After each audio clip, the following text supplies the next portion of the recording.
Il n'y avait à Jérusalem qu'un seul établissement de bain, et c'était celui de la Légion, adjacent à l'hippodrome. Les Juifs considéraient comme une folie impudique de se dévêtir en public et tenaient les bains pour eux un lupanar de sodomites. Les légionnaires et les fonctionnaires de la procure et de l'administration romaine, eux, appréciaient particulièrement le service de fumigation. Moyennant une piécette supplémentaire, le garçon de bain se chargeait d'aller prendre leur effet dans une chambrette au centre de laquelle, sous une grille en claire-voie, brûlaient des fagots d'herbes aromatiques et de feuilles d'eucalyptus. La fumée qui s'y accumulait eût suffoqué son homme en 5 battements de cœur.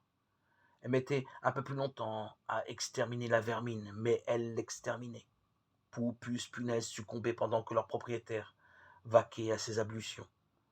De temps à autre, le garçon de bain entrait dans la pièce en retenant sa respiration et bâtonnait furieusement les effets pendus au-dessus de la fournaise. Les parasites récalcitrants tombaient alors dans le brasier, et moins d'une heure plus tard, les vêtements secs et odorants étaient dépouillés de la vermine. Cratil alla suer ce qu'il appelait ses poissons dans le sudarium. Assis en face d'un légionnaire balafré de haut en bas et d'un homme aux cheveux blonds, sans doute un marchand de Cappadoce ou du Pont, il songea à son séjour à Magdala. Quelle famille! 2 femmes et un homme, tous les 3 jeunes, possédés par une passion fulminante pour un mage. Lazare, 17 ans, ramené de chez les morts par ce Yéchou. Marie, 23 ou 24 ans, exorcisée par le même Yéchou. 7 démons.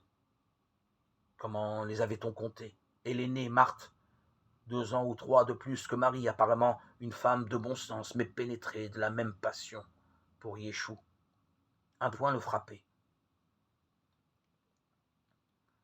Avant de quitter Beth-Bassi, alors que chaque pas et chaque geste lui coûtaient sans doute, Yéchou avait tenu à aller à Béthanie, revoir Marie, sa sœur et son frère. Il y avait là un mystère. Ce mage dont les partisans assuraient qu'il était le Messie nourrissait donc des attachements bien terrestres. Maintes questions l'assaillaient, mais ceux qui détenaient les réponses ne les lui auraient certes pas fournies. Cratil le comprenait sans peine, Lazare était allé aux limites de la confidence. Il ne les dépasserait pas. Ayant sué les liquides impurs de son corps, il s'offrit au pétrissage savant et cruel du masseur nubien. La tête aussi? Allongé sur une dalle de marbre, Cratil opina du menton. L'Hercule d'ébène lui enduisit le scalp d'une huile balsamique qui, tout à la fois, rafraîchissait, assassinait la vermine et lustrait les cheveux. Puis,